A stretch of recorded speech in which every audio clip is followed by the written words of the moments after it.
negation, so who knows where we ended up with that. But it was problem number 27 for today. Write down this example that they have for 27. T, C, D, F, M, R, J. T, C, D, F, M,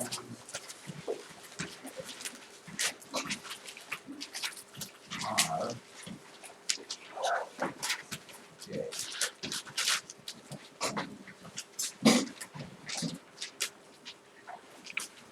T, C, D, F, M, R, J. The question was, suppose that 7-letter tiles, let's say you're playing a game of Scrabble. The 7 tiles are turned over and mixed up. What's the probability that the letter selected will follow the cue in the alphabet? Okay, so they want to know what are your probability of a letter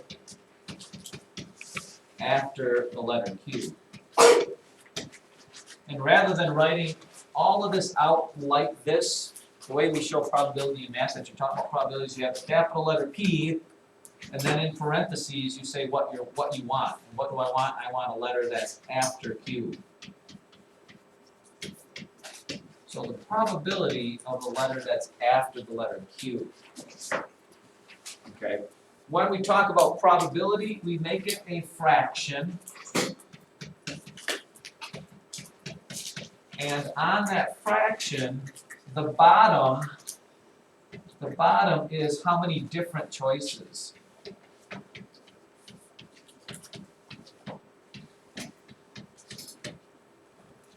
Okay, so if I'm talking about probability of all these tiles, how many different tiles do I have?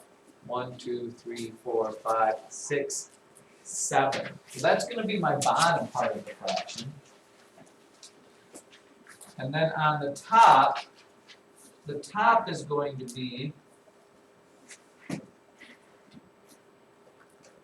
the number, what I want, how many of the ones I want.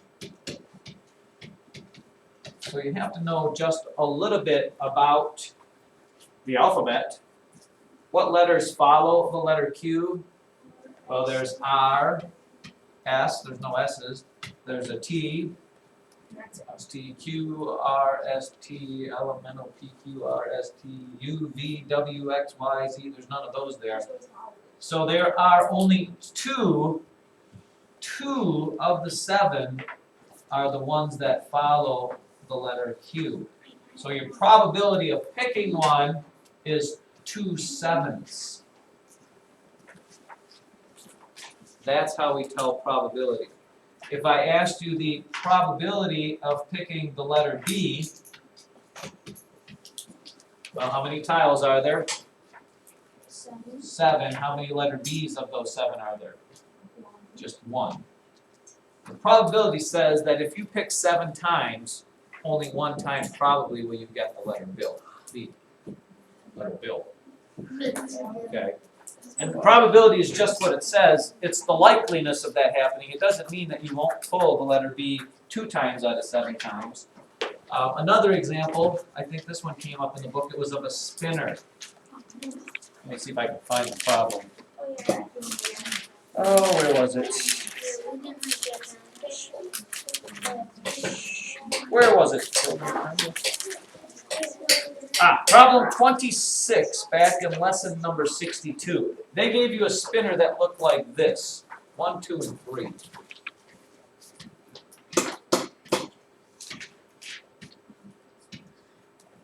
Okay. And I believe they asked you a couple questions. First question they said, what are the possible outcomes?